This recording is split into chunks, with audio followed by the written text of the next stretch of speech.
Muy bien, pues vamos a iniciar. Esta mañana quiero compartirles pues un nuevo formato. Ustedes saben que es mucho el tiempo que utilizamos pues poniendo cada versículo de la Biblia para que pueda aparecer ahí en las pantallas. En esta ocasión voy a hacer algo diferente para no hablar tanto y también dejarlos a ustedes participar, ¿verdad? Que es la idea. Siempre he pensado que una clase dominical, si no es así, pues entonces no cumple exactamente como debería de ser, ¿verdad? Entonces, vamos a hacerlo de esta manera. Mire, voy a estar, voy a estar poniendo versículos bíblicos, o más bien diciendo los versículos bíblicos, ¿sí? Como ya vamos a regresar, Dios mediante el próximo domingo, y vamos a seguir trabajando también con los discipulados, es muy importante que nos preparemos para poder alcanzar a la gente y poder prepararnos en el sentido de que, ¿cómo voy a darle yo a la gente algo que yo mismo no tengo? Claro, ustedes se dieron cuenta, por ejemplo, en la predicación, mucho de lo que ya hemos leído en Isaías y que estuvimos leyendo en Reyes y en Crónicas, ahorita cuando ya nos enfocamos más a cierta historia, podemos desgajarla y sacarle un jugo tremendo de provecho para nuestras vidas, ¿se fijaron, no? Entonces, todo este conocimiento que ustedes están adquiriendo de la palabra de Dios es un conocimiento que lo tenemos que poner en práctica y no hay otra manera en la Biblia y en el mundo y en todos lados de hacerlo más que haciendo discípulos. Es la única forma, haciendo discípulos. Entonces, estos estudios que vamos a iniciar hoy, que es una nueva unidad, yo le llamo la unidad de los estudios bíblicos básicos. ¿Qué significa básico? ¿Qué es algo básico? Bueno, algo básico es algo sencillo, pero a su vez que exige mucho conocimiento de parte de nosotros, en el sentido de que son cosas que todos nosotros como creyentes tenemos que saber, ¿sí? Entonces, si tú tienes un cuaderno donde anotar todas las citas bíblicas y donde ir poniendo tus propias explicaciones o las explicaciones que yo te voy dando dentro de mi estudio personal como pastor, la idea es de que podamos a través de esta nueva unidad pues sumergirnos, vamos a decirlo así, en todo lo básico de la Biblia. Es decir, vamos a estar hablando de doctrina, ¿sí? Obviamente, algunas de las doctrinas pues, son doctrinas muy, muy completas, muy fuertes. No vamos a meternos tanto. Si de repente hay alguien que tiene una duda, lo podemos tratar en otro momento, pero no dentro de la clase, ¿verdad? Para que dentro de la clase sea lo más sencillo, lo más completo posible, lo más entendible, de manera que estemos conscientes de que nos estamos llenando, nos estamos preparando para el momento en que vamos a discipular, en este caso, a una persona, ¿no? Y esto al mismo tiempo que llevamos nuestros estudios de discipulado, pues nos va a ayudar también, ¿no? Entonces, fíjate bien, el tema del día de hoy, el tema número uno, si lo quieres llamar así, yo dividí, para no hacerlo largo, así como siempre tenemos unidades de 10 a 13 lecciones, esta unidad nueva que iniciamos hoy va a ser, le vamos a llamar 25 estudios básicos, ¿sí? Y vamos a empezar desde lo más sencillo. Por ejemplo, ¿quién es Dios? ¿Verdad? Así de sencillo. El tema número uno que vamos a ver se llama el Dios de la Biblia. El Dios de la Biblia. Porque nosotros predicamos y enseñamos al Dios de la Biblia. ¿Sí se dan cuenta? Mucha gente en este tiempo está con que, bueno, es que tu Dios no es mi Dios. A ver, pues ¿cómo no va a ser mi Dios? Es el mismo. ¿Crees en la Biblia? Por ejemplo, le preguntamos a un católico, ¿crees en la Biblia? Y la gente te dice, no, pues sí. Entonces es el mismo Dios, porque tu Biblia es igual que la mía. No es igual y empiezan las situaciones de discusión, ¿verdad? Muchos, por ejemplo, cuando ven en la Biblia escrito el nombre de Jehová, ya ponen un alto. ¿Por qué? ¿Por qué ponen un alto? Porque inmediatamente piensan en los testigos de Jehová, que son una secta, ¿no? Y ellos no pueden entender que Dios tiene un nombre y que Dios se llama como tiene ese nombre, ¿no? Ahora, en las versiones más antiguas de las Biblias católicas aparece el nombre de Yahvé o Yahweh, como yo lo pronuncio, ¿verdad? Yahvé o Yahweh es igual. La BAU, que es la letra B para nosotros, o W, da esa misma pronunciación en español. Sin embargo, la gente no sabe esto. Ahora, las Biblias de hoy, si tú tienes la nueva versión internacional, si tienes la 1995 Reina Valera, si tienes la nueva traducción viviente, Ya quitaron el nombre de Yahweh, eso sí no me gustó para que veas, pero eso ya es algo muy personal, ¿verdad? Quitaron el nombre y ahora le pusieron el título de El Señor. Entonces siempre vas a ver que dice El Señor, pero en los originales viene el nombre, ¿verdad? El tetragramatón, el Yahweh. Sin embargo, por eso la clase de hoy no vamos a hablar de Dios en el sentido general, más bien la clase se llama el Dios de la Biblia. Porque también en el discipulado, acuérdate otra cosa. ¿Qué enseñamos nosotros en un discipulado? Pues la Biblia, ¿no? Entonces, todo lo que le vamos a decir a la gente, le vamos a decir, mira, léelo aquí en Juan, léelo aquí en Segunda de Corintios, léelo aquí, o sea, los vamos a llevar a la Biblia. Entonces, por eso la clase de hoy se llama el Dios de la Biblia. Y el punto número a tratar hoy de manera especial y que debe de quedar bien claro en nuestra mente y en nuestro corazón. Ahorita te voy a dar algunos pasajes bíblicos que vamos a leer y vamos a analizar. Eso sí, en este nuevo formato vamos a estarnos metiendo a los versículos bíblicos, ¿eh? Mucho, mucho. Y va a haber oportunidad de que antes de que yo lo comente, pues tú lo comentes también. Sirve que te prepares para que digas tu opinión también, ¿verdad? Bien, vamos a ver primero que el Dios de la Biblia es un Dios personal. Ese punto es importantísimo para nosotros. Es un Dios personal. Y vámonos al primer versículo de la Biblia de esta mañana, que viene siendo Efesios capítulo 1, versículo 4, para que alguien, vamos a seguir el mismo formato del discipulado, alguien busca el versículo, lo lee y luego ya lo comentamos, ¿sí? Efesios 1, 4.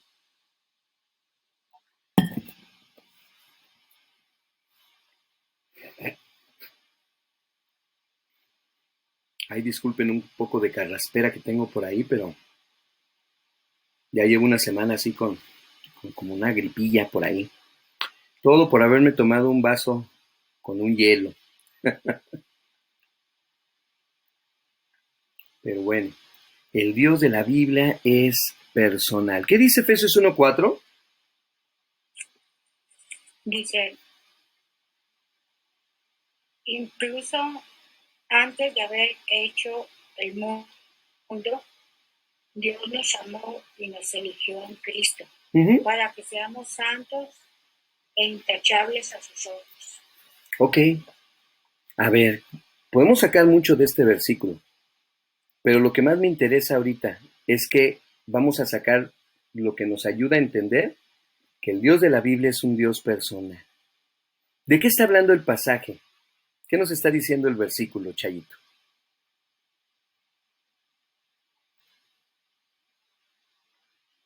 Que Él ya nos conocía, ya nos tenía elegidos.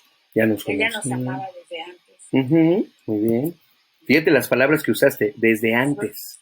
¿Qué significa eso? A ver, ¿sabes qué significa?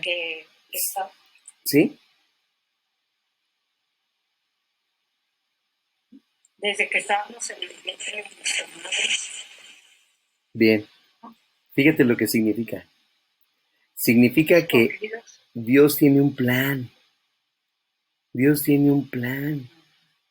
Y que en ese plan ya estábamos incluidos tú y yo.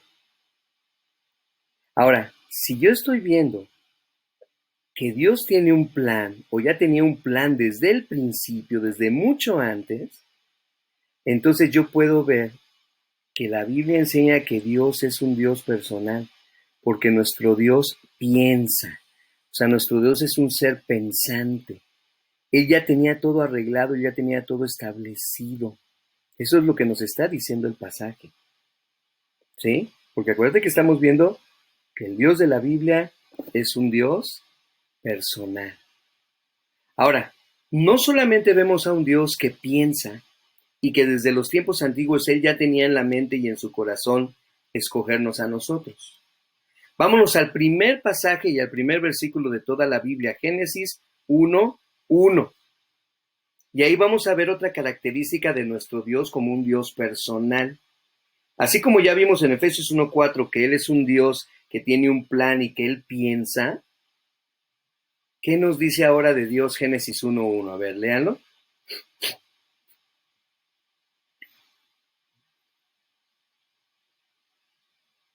Hasta de memoria. ¿En el principio qué?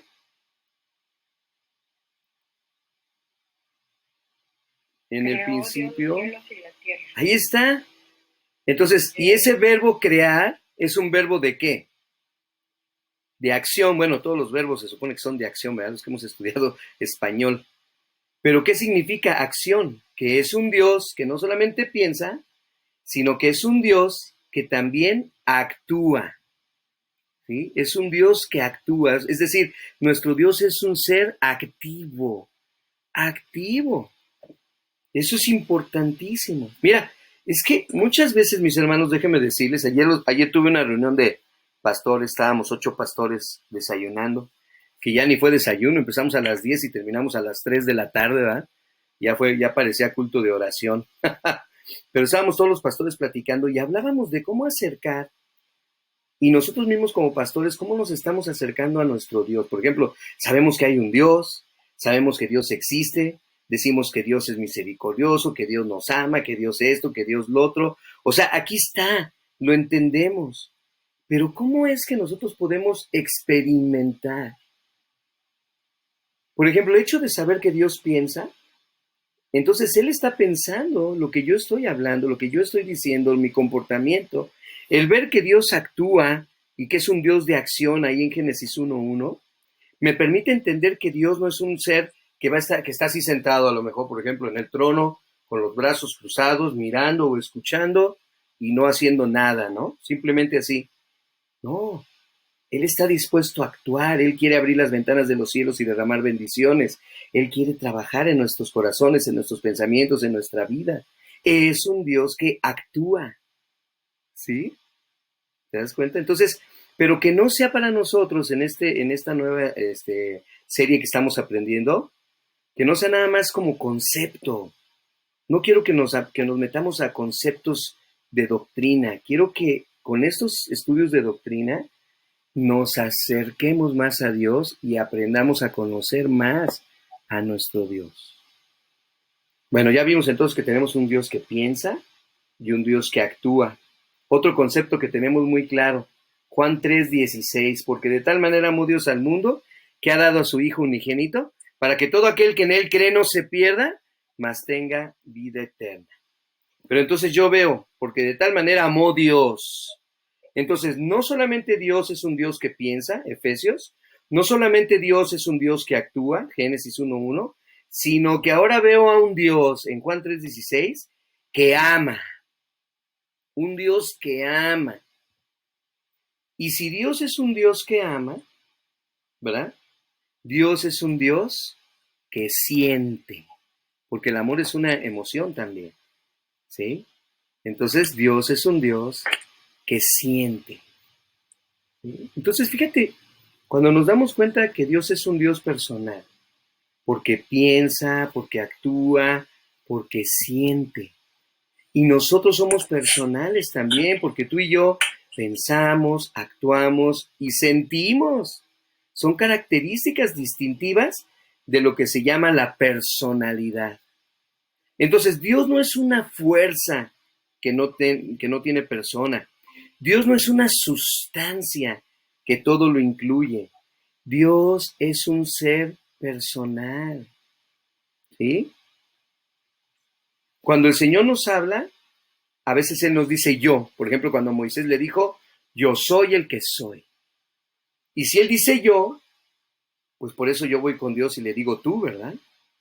O algunos que son más, que a lo mejor tienen mucha, no sé si decirlo reverencia, ¿eh? Tengo mi cuñado, por ejemplo, cuando ora de usted, diciéndole al Señor usted, y está bien, no hay ningún problema, ¿verdad? A lo mejor yo no soy tanto de usted y le digo más de yo. Sí, pero ¿de qué estamos hablando? De la personalidad de Dios. ¿Sí? ¿Qué piensas de este primer punto, de que el Dios de la Biblia es un Dios personal? A ver, ¿qué nos puedes platicar? Estamos viendo la nueva unidad, estamos hablando del Dios de la Biblia. Nos vamos a meter un rato a doctrina. Entonces estamos anotando. Ya vimos 3 versículos, Efesios 1:4, Génesis 1:1 y Juan 3:16. ¿Cómo ves, Enrique, lo que hemos visto hasta ahorita?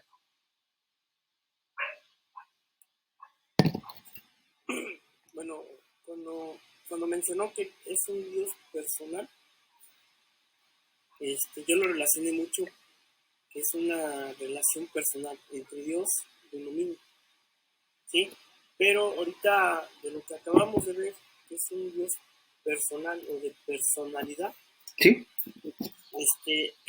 podemos ver que, como comentaba, pues no es un Dios que está sentado en el trono y que nomás está mirando, sino que Él también, con los sentimientos que tiene, con lo que vimos en Juan 3:16, que Él nos amó, o que Él nos ama, mejor dicho, Sí, sí. que Él nos ama, que es un Dios activo, aunque nosotros pensamos, pues que no actúa, o sentimos, ¿verdad?, que no actúa, pero él está en cada momento actuando, y está pensando lo mejor, y pues desde el principio lo vemos, ¿no?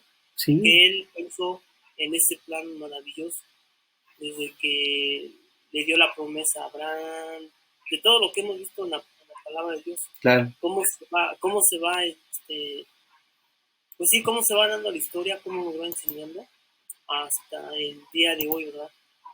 Todo su plan. Entonces, pues ahí no hay duda de cómo él fue pensando, cómo fue diseñando ese plan para nosotros. Así es. Muy bien. Qué bendición, ¿verdad? Reconocer que nuestro Dios, es un ser personal. Muy bien, vamos a otros versículos de la Biblia. Alguien búsqueme Deuteronomio 6:4. Vamos a ver ahora qué característica encontramos del Dios de la Biblia. Acuérdate, el Dios de la Biblia. Y volvemos a hacer énfasis en el Dios de la Biblia porque como vamos a enseñarlo a la gente tiene que creer en un Dios. Y desgraciadamente la gente piensa que todos los dioses son iguales o que todos nos llevan al mismo Dios. Cuando vamos a la Biblia vemos el Dios verdadero. ¿Sí? ¿Qué dice Deuteronomio 6:4? Que también son de esos versículos que deberían estar en nuestra memoria. Oye Israel, Jehová nuestro Dios, Jehová uno es. Muy bien. Es el famoso Shema del pueblo de Israel que lo recitan todas las mañanas cuando se levantan, ¿verdad? ¿Qué nos está diciendo la Biblia desde el Antiguo Testamento y en este caso la ley del Señor? Nos dice que ese Dios personal es uno, no hay otro. Hay un solo Dios. ¿Sí? Y Él tiene un nombre. Su nombre es Yahweh o Yahweh. Ese es el nombre de nuestro Dios. ¿Sí? Y que entre nosotros no haya confusión, ya lo he enseñado. Si tú tienes una Biblia donde dice Jehová, pues esa es la forma en que transliteraron el nombre en esa versión. Versiones más antiguas, como yo les decía, dicen Yahvé. Yo creo que has leído alguna versión donde dice Yahvé, ¿no? Con B chica. Pero el nombre más correcto de decirlo o la forma más correcta es Yahweh, ¿sí? Pero si tú ya te acostumbraste mucho a decir Jehová, no hay ningún problema, ¿verdad? Lo puedes decir y no estás mal si lo dices, ¿verdad? No caigamos en ese tipo de situaciones, ¿no? Simplemente que sepamos bien que tenemos un Dios, un único Dios y que ese Dios tiene un nombre. Muy bien. Santiago 2:19. ¿Por qué Santiago? Porque ahorita vimos un versículo del Antiguo Testamento. El Antiguo Pacto nos dice que hay un solo Dios. Y el Nuevo Pacto o el Nuevo Testamento, ¿qué nos dice? Santiago 2:19. ¿Quién lo quiere leer? Tú crees que Dios es uno, bien haces. También los demonios creen, tiemblan. Muy bien. ¿Cuál es la enseñanza del Nuevo Testamento? ¿Qué creían los judíos del Nuevo Testamento convertidos al Señor Jesús? Exactamente lo mismo. El Nuevo Testamento también enseña que solo hay un Dios. Ahora, vamos a entrar rápido, nomás lo voy a mencionar. Acuérdense que dije que aquí van a ser estudios muy simples y muy concretos. Ya si después quieres tú aprender un poquito más de esto, pues ya nos podemos reunir en otra ocasión con un cafecito y una conchita o una dona y ahí le damos al tema, ¿no? Porque la palabra de Dios nos enseña que ese Dios, ¿verdad?, puede existir en tres personas diferentes. Y entonces ha surgido la teoría Yo la manejo como teoría porque no creo que sea una doctrina, y tan es así que ha habido mucha discusión entre los mismos evangélicos, es más, entre los mismos bautistas. Hay bautistas que sí creen y bautistas que no creen en la famosa Trinidad, ¿verdad? Entonces, donde está Dios Padre, Dios Hijo, Dios Espíritu Santo. Pero estoy haciendo énfasis en la palabra Dios, ¿ya te fijaste? La Biblia no enseña eso, cuidado. La Biblia sí enseña que se manifiesta Dios como el Padre, como el Hijo, en el caso de Emanuel, ¿verdad? ¿Qué significa Emanuel? ¿Quién se acuerda? Dios con nosotros. Dios con nosotros, muy bien. Y en el Espíritu Santo, ¿sí? Y a veces han buscado la manera de que trascienda esto, ¿no? Ahora, no te preocupes, si tú crees en la Trinidad o no crees en la Trinidad, esto no afecta a tu salvación. Esto es algo que sí tengo que decirlo, ¿verdad? No te preocupes, ni significa que tú seas hereje. Y, ay, Dios mío, el pastor no cree en la Trinidad.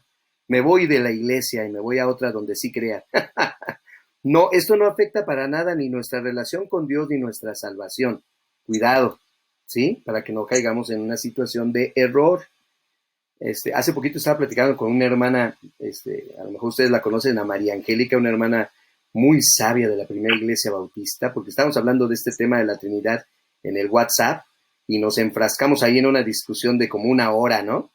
Y hasta le dije, hermana, mejor vamos a vernos un día y platicamos. Y la verdad es que no llegamos a ninguna conclusión, ni ella ni yo. Pero seguimos siendo cuates, ¿verdad? Amigos, y seguimos siendo hermanos en Cristo, y ella pertenece a una iglesia bautista y yo también, ¿no? Entonces, pues no hay ningún problema. ¿Sí? ¿Por qué? Porque no es una doctrina propiamente dicha, ¿verdad? Y es una teoría que ha estado por años. Si tú te vas a la historia de la Biblia y a la historia de la iglesia, tú te vas a dar cuenta que esto no se enseñaba en la iglesia primitiva.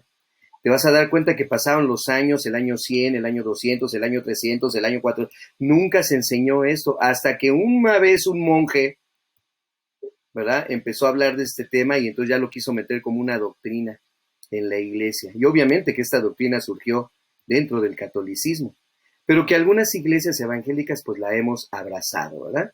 Entonces, si quieren después saber más del tema, pues le vamos a dar después. Ahorita solamente hay que mencionar cómo nos menciona ese Dios de la Biblia, en la Biblia del Antiguo Testamento y del Nuevo Testamento. ¿Sí? Muy bien. Génesis 1:26. Algunos dicen que aquí se está refiriendo a la Trinidad. Si queremos ser muy bíblicos, yo más bien estoy diciendo que Dios está hablando pues con todo el concilio celestial. Acuérdense que Dios no está solo en el cielo. Dios está rodeado de ángeles, de los 24 ancianos, de las figuras vivientes que aparecen ahí en Apocalipsis, de serafines, como ya lo leímos cuando iniciamos la lectura de Isaías, ¿se acuerdan? O sea, el concilio celestial es algo tremendo, ¿verdad? No nada más está ahí Jesús con Dios, ¿no? Y el Espíritu Santo habitando en cada corazón, ¿no? Sino que hay todo un concilio ahí. ¿Qué dice Génesis 1:26? ¿Quién lo lee? Yo. Uh-huh. Dice, entonces Dios dijo, hagamos a los seres humanos a nuestra imagen, uh-huh, para que sean como nosotros. Ellos reinarán sobre los peces del mar, las aves del cielo, los animales domésticos, todos los animales salvajes de la tierra y los animales pequeños que corren por el suelo. Muy bien. Entonces luego dijo Dios, es Dios el que está hablando. Y aquí la palabra interesante para nosotros es la palabra hagamos, ¿verdad? Hagamos al hombre. Es decir, Él está hablando con su corte celestial y está diciendo en forma plural, vamos a hacer al ser humano a nuestra imagen, a nuestra semejanza, ¿sí? No es que propiamente esté hablando ahí con la Trinidad, más bien, si queremos ser más bíblicos, estaría hablando con todo su concilio celestial. Uh-huh. Pero vamos a seguir viendo lo que dice la Biblia, porque acuérdate que nosotros tenemos que leer todo el consejo de Dios. A ver, cualquier pregunta o algo, ya saben, nomás me interrumpen y lo pueden hacer, ¿eh? Génesis 16, versículo 7. Génesis 16, versículo 7. Y luego se brincan al versículo 13. ¿Sí? Es cuando el ángel del Señor aparece. Son de esas manifestaciones teófanas, ¿verdad? Que aparecen en la Biblia. A ver, ¿quién lee 16? Génesis 16, el 7 y luego el 13. Dice el 7.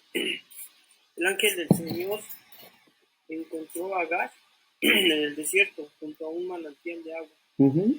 en el camino que lleva a Sur. Y el 13. A partir de entonces, Agar utilizó otro nombre para referirse al Señor, quien había hablado. Ella dijo, tú eres el Dios que me ve. Uh-huh. También dijo, de verdad he visto a aquel que me ve. Uh-huh. Muy bien, qué interesante revelación de Agar, que guiada por el Espíritu Santo, pues nos deja este escrito para nosotros el día de hoy. Primero que nada, tenemos que ver que el ángel del Señor, si tú lo lees en las versiones más antiguas, dice el ángel de Yahweh, o sea, da el nombre de Dios, se aparece a Agar, pero ella no lo ve propiamente como un ángel creado, ¿sí? No nos dice más la escritura, pero tenemos que pensar cómo fue esa visión que ella tuvo delante de Dios. Y tan es así que no lo ve como un ángel, que entonces utiliza la palabra Dios, ¿sí? Y es evidente, porque lo hemos visto en todos los versículos del Antiguo Testamento, cuando hablan acerca del ángel del Señor o el ángel de Yahweh, que muchos de esos versículos se refieren a que es probablemente una manifestación del Señor Jesucristo, de que es el Señor Jesucristo el que se manifiesta. En la Biblia encontramos diferencias entre el ángel de Jehová, como el enviado de Jehová, ¿verdad? Acuérdate que la palabra ángel significa enviado. Entonces, si estamos leyendo ángel de Jehová o ángel de Yahweh, significa el enviado de Yahweh. Entonces, aquí vemos cómo ella, en el versículo 13, le da el título y diciendo, es Dios que me ve. ¿Sí? Y nos habla de esa cercanía que hay entre Dios y el ser humano. Muy bien. A ver, vámonos a otros pasajes que nos hablan de estas manifestaciones de Dios, de ese Dios personal. Isaías 44:6. Y alguien más busque Isaías 48:16. Ya que estamos en Isaías, vamos a leer unos pasajes de ahí. Dice Isaías 44:6.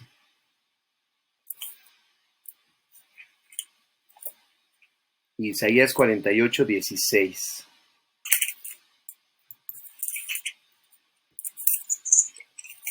Así dice Jehová, Rey de Israel, a su Redentor, Jehová de los ejércitos, yo soy el primero y yo soy el postrero, Uh-huh. y fuera de mí no hay Dios. Muy bien. Ahora, ya ven que dice por ahí la escritura que tenemos que ser como niños si queremos entrar en el reino de los cielos, ¿verdad?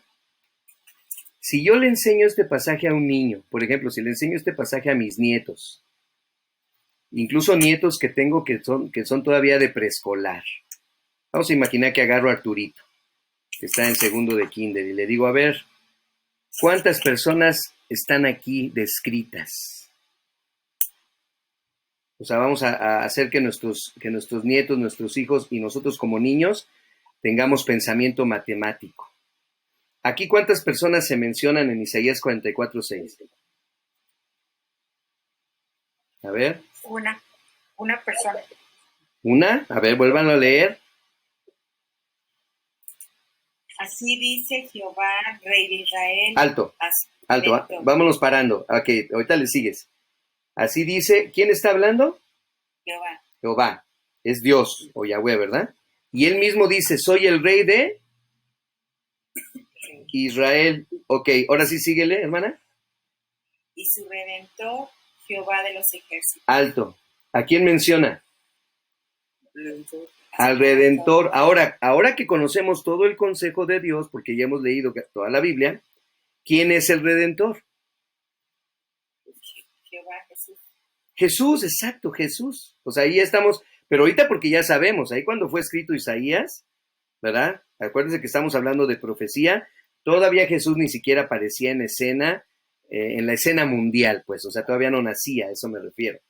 Pero por supuesto, para nosotros ahora, doctrinalmente hablando, el Redentor es Jesús, ¿sí?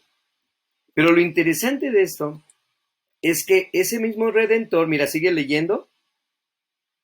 Dice, yo soy el primero y yo soy el postrero. Uh-huh. ¿Quién utilizó esas mismas palabras en el Nuevo Testamento? Jesús. Cuando dijo, yo soy el alfa y la omega, el principio y el fin. ¿Sí? Entonces aquí estamos viendo cómo se identifica Dios con Jesús y Jesús con Dios. Pero ¿cuántas personas hay en el pasaje?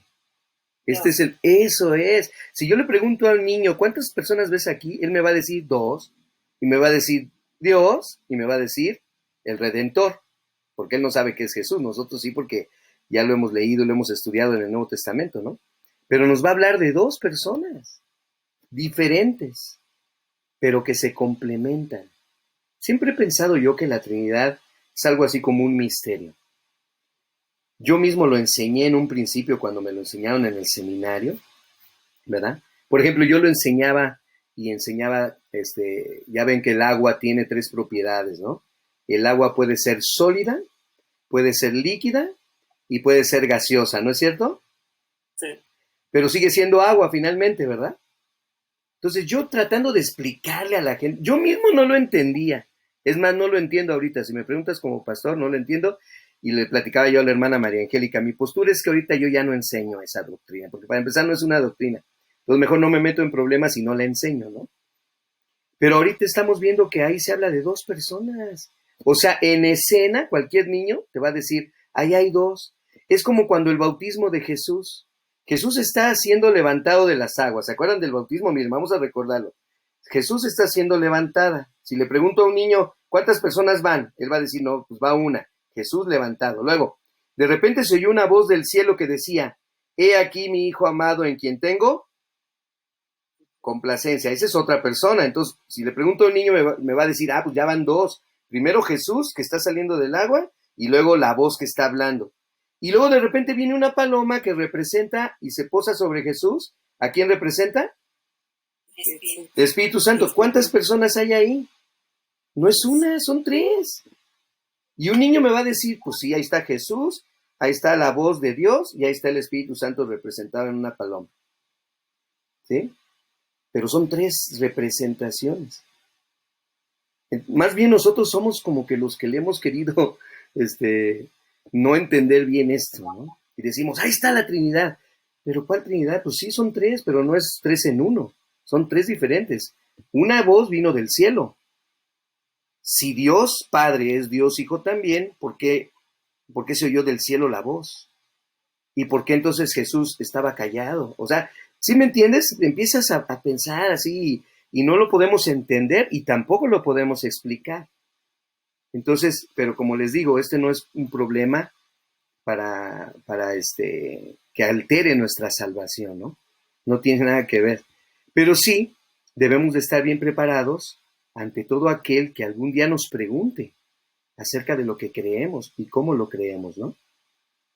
Entonces vean cómo aquí se mencionan las personas, voy a usar la palabra de la Trinidad, como personas diferentes, ¿sí?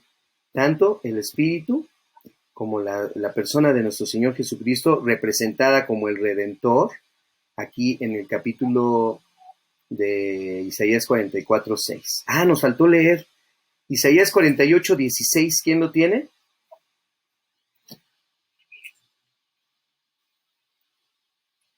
Acérquense y escuchen esto.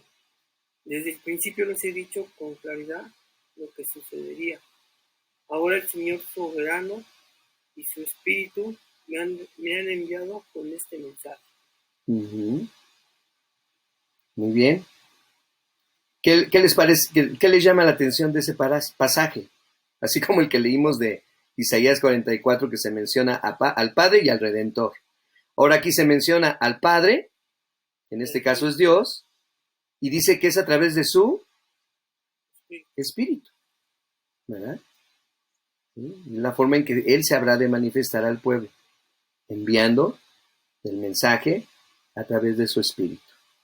Entonces son las formas que Dios utiliza para darse a conocer, ¿verdad? A través de esa personalidad. Pero otra vez acuérdense, el punto de esta mañana es que Dios, el Dios de la Biblia, es un Dios personal. Es un Dios personal. El versículo 17. ¿Sí, hermana? ¿Puedo leer el versículo 17? Sí, léelo, por favor, sí, claro. Dice, así ha dicho Jehová, Redentor tuyo, el Santo de Israel. Uh-huh. Entonces ahí se está refiriendo a él mismo como Redentor, porque dice, así ha dicho Jehová, Redentor tuyo, Uh-huh. el Santo de Israel. Uh-huh. Así es, así es.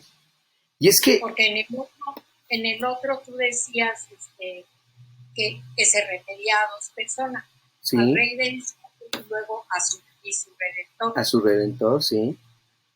Pero yo digo que da a entender que se refiere a la misma persona, porque así dice aquí, así ha dicho Jehová, Redentor tuyo, el Santo de Israel. Uh-huh. O sea que él mismo se dice Redentor allí. Sí, está bien. Y fíjense, suegra, y fíjense los demás.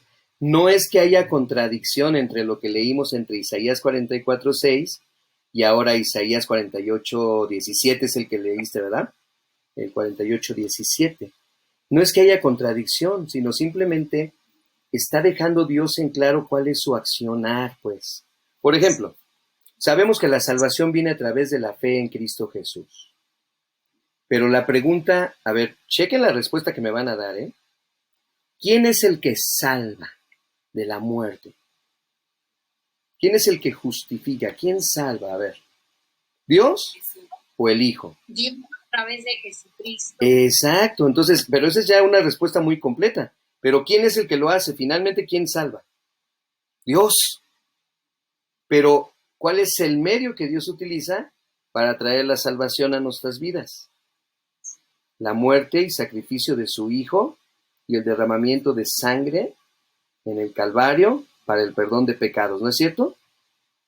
Pero ¿quién salva? ¿Jesús? No, Dios es el que nos salva, pero el medio de la salvación es Jesucristo. Entonces ahí es donde nosotros como creyentes podemos entrar en muchas disyuntivas y situaciones difíciles. Es lo mismo como cuando le decimos a la gente, mira, muchos de nosotros como cristianos les decimos, es que tienes que tener a Cristo en tu corazón, ¿no es cierto?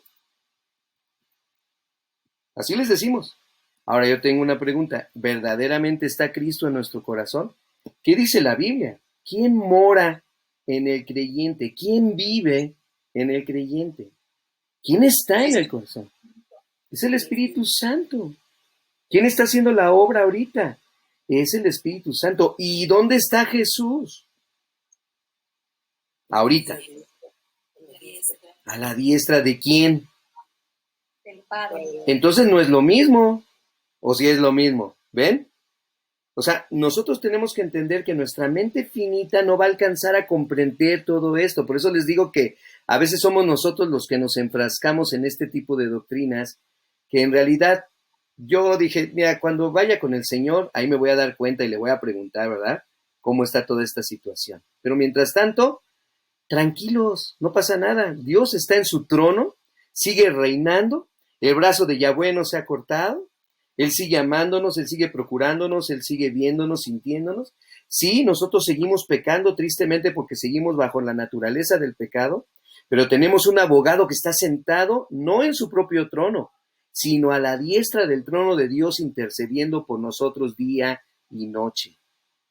Y el Espíritu Santo vive en mí, se manifiesta en mí a través de su poder, su presencia en mi vida, ¿sí?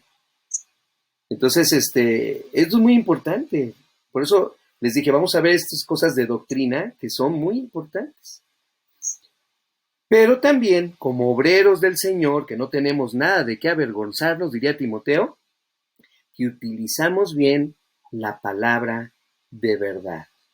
Este es el punto. Yo le decía a la hermana María Angélica, hermana, vamos a quitarnos los dogmas y las tradiciones y todo lo que nos han enseñado, ¿verdad? Y vamos a ver qué dice la Biblia. Porque finalmente la palabra de Dios es la que tiene todas las respuestas a todo, ¿no? ¿Sí? Muy bien.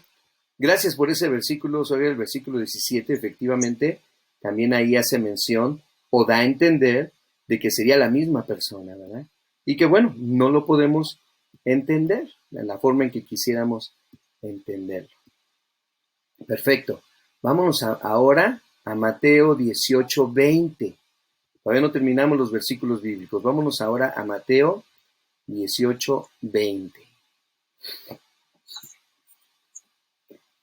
Y vamos a ver que, ¿saben cómo es como yo entiendo esto? Yo entiendo que Dios es uno, lo leímos hace ratito en el Shema de Israel, en Deuteronomio. Yo entiendo que Dios es uno y que Dios se manifiesta de diferentes formas. Y yo creo que Jesús, y en Jesús descansa toda la divinidad, es decir, que todos los atributos de Dios los tiene el Señor Jesucristo. ¿Sí? Mateo 18:20, vamos a ver algunos pasajes de esto. ¿Quién lo lee?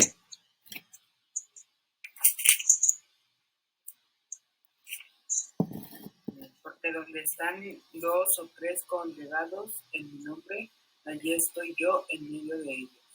Ok.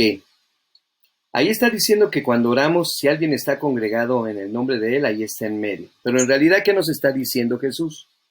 Nos está diciendo que Él está en todas partes.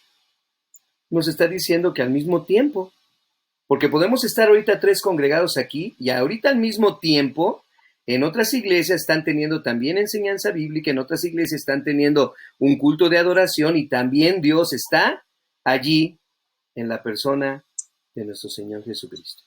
¿Sí? Y la Biblia enseña que Dios es eterno. Y esta cualidad exclusiva de Dios la tiene también nuestro Señor Jesucristo. Entonces nos enseña que también Jesús es divino. ¿Verdad? ¿Sí? Ahí vamos. Ahora Mateo 28:20. ¿Qué dice Mateo 28:20 allá en la Gran Comisión?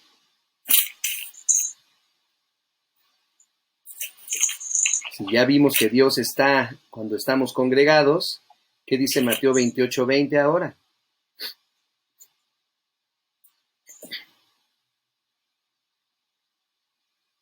Enseñándoles que guarden todas las cosas que os he mandado, y aquí que yo estoy con vosotros todos los días hasta el fin del mundo. Ahí está. Entonces, eso de todos los días y hasta el fin del mundo nos habla de que Jesús está en todos los espacios y a través de todos los tiempos en presencia. Ahí está. ¿Y quién está hablando? Jesús. Entonces, ese mismo atributo de la eternidad de Dios lo tiene también nuestro Señor Jesucristo, por lo cual Él es divino. ¿Sí?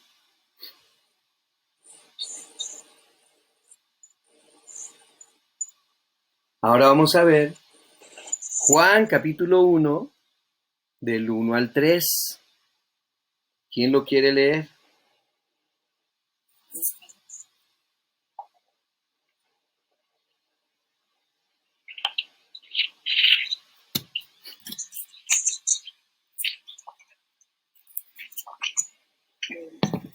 Dice, en el principio la palabra ya existía, la palabra estaba con Dios, y la palabra era Dios. El que es la palabra existía en el principio con Dios. Dios creó todas las cosas por medio de Él, y nada fue creado sin Él. Muy bien. Fíjate qué interesante pasaje. Y muchos creyentes o eruditos agarran nada más el versículo 1 para decir, mira, aquí dice que el verbo, o sea, Jesús, o como tú lo leíste en esa versión, la palabra, es Dios. Pero no se ponen a leer lo demás. Acuérdense que tenemos que leer todo el consejo de Dios. Y estos versículos lo que nos están diciendo en realidad es que Dios, ¿verdad? Es el que hizo todas las cosas y como Padre, junto con Jesucristo, revela que también el Señor Jesús es divino. Vuélvanlo a leer con calma. Vuélvanlo a leer con calma, para que noten ustedes toda la... Tú lo leíste en la Nueva Traducción Viviente, ¿verdad, Chayito? Sí. Ah, ya tienes la Nueva Traducción Viviente y no nos habías presumido, ¿eh? Muy bien, muy bien. A ver, ¿quién lo lee otra vez? En el principio era el verbo y el verbo era con Dios Uh-huh, y el verbo era Dios. uh-huh. Este era en el principio con Dios. Todas las cosas por Él fueron hechas y sin Él nada de lo que ha sido hecho fue hecho. Ahora fíjate, este verbo, versículo 2, era o estaba en el principio, ¿con quién? Con Dios. Entonces estamos hablando de cuántas personas ahí. Los- Este verbo, véanme, este verbo estaba o era en el principio, y nos vamos hasta acá, ¿con quién? Con Dios. ¿Sí? ¿Se dan cuenta? Y luego, ¿qué dice el siguiente versículo? Este era en el principio con Dios. Y luego, Todas las cosas por Él fueron hechas y sin Él nada de lo que ha sido hecho fue hecho. muy bien, entonces, a causa de este, Jesús, porque está hablando del verbo, todas las cosas fueron hechas. Dice que por Él fueron hechas y para Él, ¿verdad? Entonces había un propósito, una identificación ahí. Fíjense que es muy bonito tratar de entender todo esto a la luz de la Biblia y que otra vez se los digo, nos cuesta trabajo. Por ejemplo, ahorita dice Jesús, toda potestad me ha sido dada en los cielos y en la tierra. ¿Quién le dio esa potestad? Pues el Padre. Porque ¿quién es el único que tiene la potestad sobre el cielo y la tierra? ¿Quién es el único? Pues Dios. No hay otro. ¿Quién es el juez de toda la tierra? Dios. ¿Sí? Pero esa potestad, esa autoridad, ese poder le ha sido dado ¿a quién? ¿Qué dice Jesús? Me ha sido dada en los cielos y en la tierra. Y entonces, pero va a llegar un momento, dice la historia bíblica, que esa potestad que recibió Jesús, Él se la va a regresar al Padre y le va a decir, Padre, ya, ahora sí ya cumplí todo lo que me dijiste, ahí va, tú eres Dios, no hay más que tú. Y entonces dice que Dios reinará y seguirá reinando por toda la tierra, digo, por toda la eternidad, Dios. ¿Verdad? Pero ahorita, como quien dice, estamos viviendo el tiempo en el que el Señor Jesucristo es el que tiene en sus manos toda potestad y todo dominio y todo poder. Pero eso será entregado al Padre en los tiempos postreros. ¿Verdad? Muy bien. A ver, Juan. Ah, no, perdón. Sí, Juan 17:5. ¿Algún comentario hasta aquí antes de que leamos Juan 17:5? ¿Algún comentario?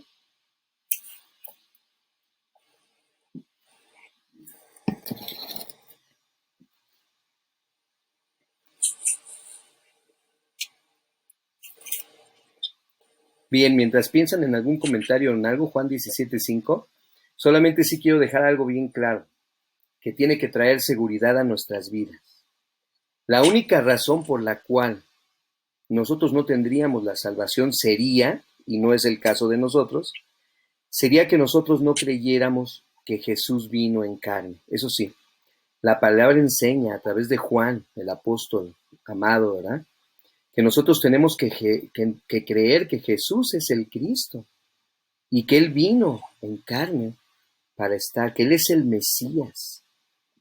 Y como dice Juan 3:16, porque de tal manera envió Dios a su Hijo al mundo, le ha dado su Hijo unigénito, ¿verdad? Para que todo aquel que no se pierda tenga vida eterna, porque no envió Dios a su Hijo al mundo para condenar al mundo, sino para que el mundo sea salvo por medio de Él. Eso está en el versículo 17 de Juan 3. Entonces había un propósito. ¿sí? Y nosotros tenemos que creer en Jesús así, que Jesús es el Hijo de Dios y que Él vino a morir por nosotros y a salvarnos de nuestros pecados. Ahí es donde debemos de tener, por ejemplo, los testigos de Jehová. Ellos no creen que Jesús sea el Hijo de Dios. Ellos dicen que es un ángel, ¿sí? Entonces, cuidado, porque esa ya es una creencia que los puede llevar a la no salvación. Porque la salvación está en Cristo Jesús y en creer en Cristo Jesús, como el Hijo de Dios y el Salvador. Pero muchos de los testigos de Jehová no creen esto, por eso esa es una doctrina muy importante, porque muchos de los testigos, aunque tú los ves que están estudiando la Biblia y que se reúnen para leer la Biblia, aunque a veces meten sus propios escritos y otras cosas, ¿verdad? Como su atalaya y sus revistas. Bueno, sin embargo, mientras ellos sigan enseñando que Jesús es un ángel, ¿verdad? Y no el Hijo de Dios, pues ellos están perdidos, ¿verdad? Y nosotros tenemos que rescatarles de esas enseñanzas erróneas. Muy bien, ¿no hay comentarios? Entonces vamos a Juan 17:5, ¿qué dice? Ahora, Padre, llévame a la gloria que compartimos antes que comenzara el mundo. Muy bien. ¿Ven cuando vamos a todo el consejo de Dios cómo esto se aclara? A pesar de que es una doctrina que nos cuesta trabajo, se aclara un poquito. ¿Qué nos está diciendo ahora el Señor Jesús? Primero, esta es una oración. Jesús está hablando con alguien. ¿Con quién está hablando? Con el Padre. Ahora, porque todas las oraciones de todos los seres creados tienen que ser dirigidas ¿a quién? Sin miedo, al Padre, porque el Padre es Dios, ¿no es cierto? Sí. O sea, yo le hablo a Dios y le digo Dios, papá, Padre, como le quieras llamar, pero Dios soberano, Padre celestial, y bueno, tantas maneras que usamos cuando nos referimos en oración al Padre. El mismo Señor Jesús está platicando. Si volvemos a decirle a un niño, ¿cuántas personas ves aquí? Pues nos va a decir al Padre y el Hijo que está platicando con el Padre, ¿no? Muy bien, ¿y qué le está diciendo el Hijo al Padre en ese versículo 5? Que es parecido a los que vimos de Génesis hace rato. ¿Qué le dice? Ahora, Padre, dice, ahora pues, Padre, glorifícame tú al lado tuyo con aquella gloria que tuve contigo antes que el mundo fuese. Glorifícame. Otra vez. Porque antes estaba, salud, glorificado, ¿verdad? ¿Y qué dice? En aquella gloria que yo tuve antes, no la tenía en ese momento. Claro, sabemos que Jesús no había perdido su divinidad, pero en ese momento era hombre, igual que nosotros, y estaba a punto de ir a la cruz y morir y cargar el pecado de toda la humanidad. Bien, y él le dice al Padre, glorifícame, regrésame a esa posición que yo tenía contigo antes, ¿sí? Pero otra vez no estamos hablando de la misma persona, es el Hijo y es el Padre. Ahí vemos a dos personas en comunión, en plática, en comunicación, diciendo, regrésame a esa posición que yo tenía antes que el mundo fuese. Muchos pasajes de ahí de Juan 17 nos ayudan a entender esto, ¿eh? Para que si quieren al rato le den una buena leída y subrayen todo lo que aparece ahí en relación a las dos personas, ¿verdad? Y que veamos que no es la misma persona. Es el Padre y es el Hijo que están entablando una comunicación. Muy bien. Hace rato no lo dije, pero anoten Juan 5:22. Juan 5:22 nos dice que Jesús será el juez de toda la humanidad. ¿Sí? Jesús será el juez de toda la humanidad. Ahora también este pasaje que leímos ahorita de Juan 17:5 nos dice que Jesús dijo que Él vivía con el Padre antes de que el mundo existiera. ¿Sí? Entonces, y que por cierto, pues este también es un atributo de Dios, la eternidad. El atributo que más se repite en Jesús de Dios es la eternidad, ¿verdad? Por eso Él dice, yo soy el alfa y la omega, el principio y fin, el que es, el que era y el que ha de venir, el todopoderoso. Estas son palabras de Jesús en el Apocalipsis, ¿no? Sí. Aquí en 2 Corintios 5:10 también se nos dice que Jesús juzgará a todo el mundo. ¿Alguien lo quiere leer? 2 Corintios 5:10.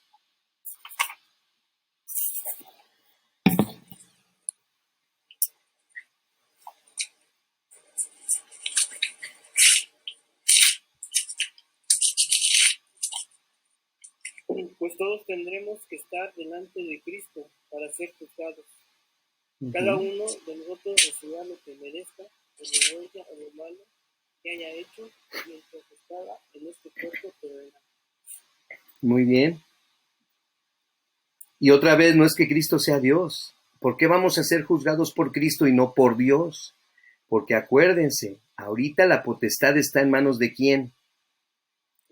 De Jesús. Y Jesús será quien nos juzgue. Ahí dice claramente que el Señor Jesús, el Mesías, juzgará a todo el mundo. Y ya después entregará el reino al Padre. Muy bien.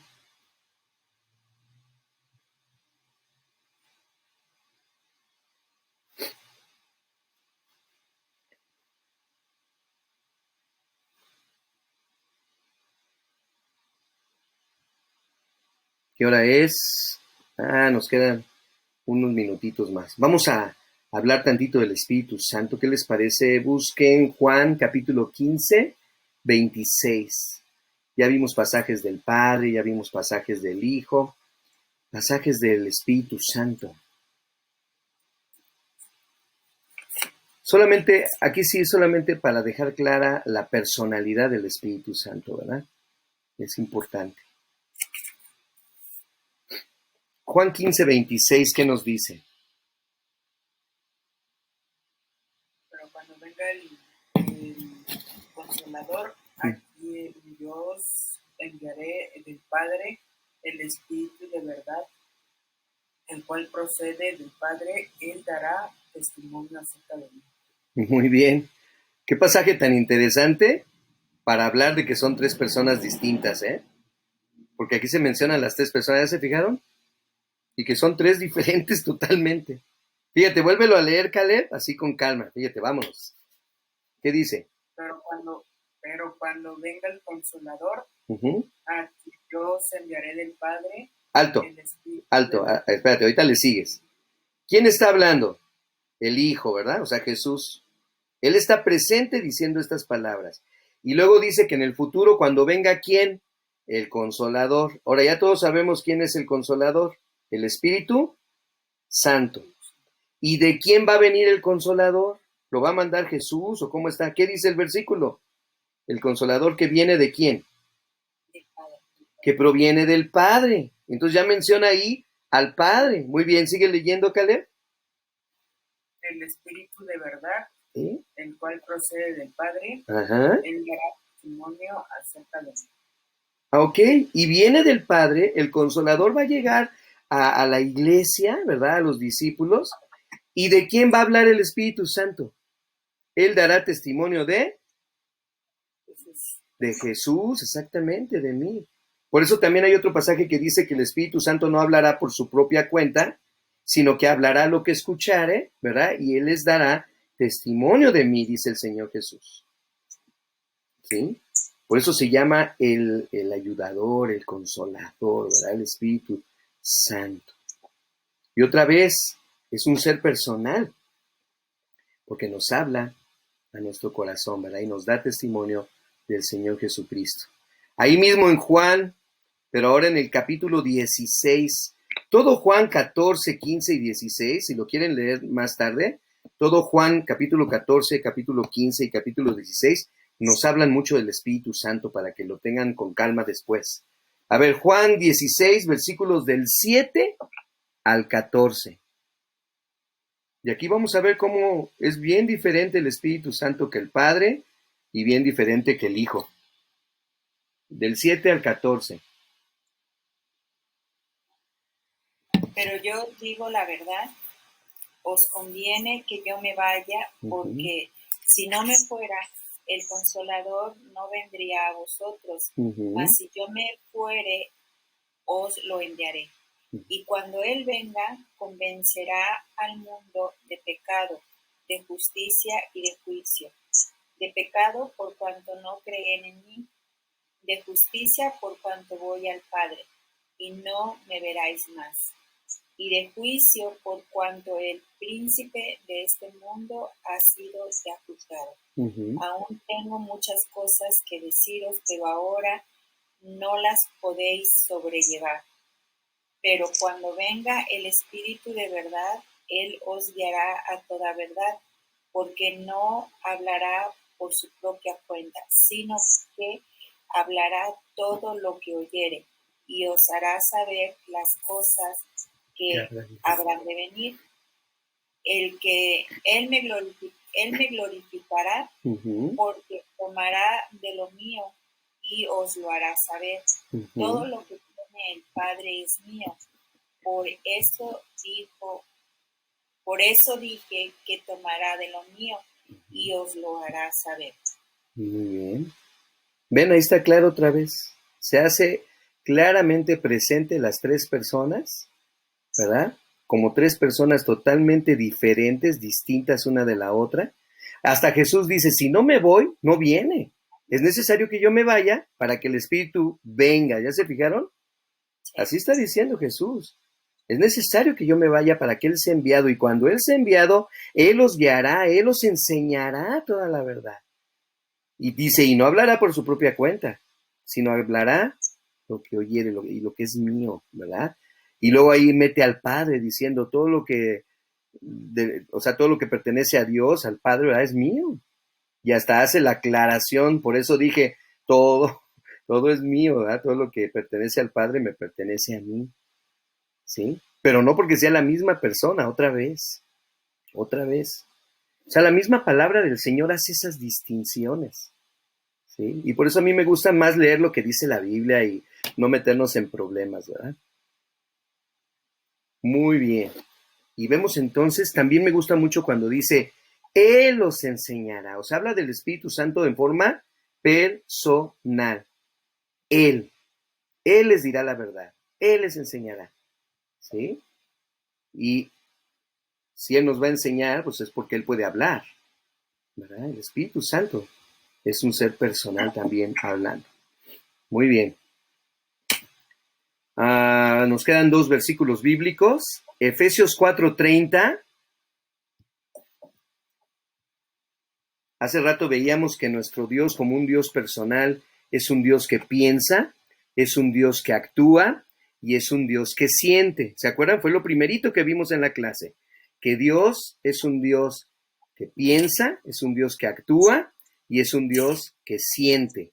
Ahora vean qué nos dice aquí del Espíritu Santo. ¿Quién lo lee? Efesios 4:30.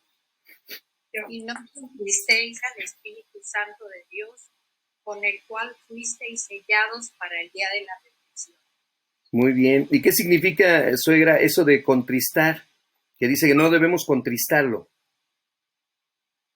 Entristecerlo. Y si se entristece, es porque el Espíritu Santo, ¿qué? Siente. Exactamente. Entonces eso nos habla de la personalidad del Espíritu Santo. Empezamos esta clase diciendo que Dios es un ser que piensa, que es un ser que actúa y es un ser que siente, y que nosotros, hechos a imagen y semejanza de Dios, pensamos, actuamos y también sentimos. Y aquí el Espíritu Santo, cuidado, podemos llegar a entristecerlo. Y la aseveración bíblica a través de Pablo es que no entristezcamos al Espíritu Santo, porque es un ser personal, ¿verdad? Muy bien. Y el último versículo, 2 Corintios 13:14. ¿Quién lo quiere leer? 2 Corintios 13:14.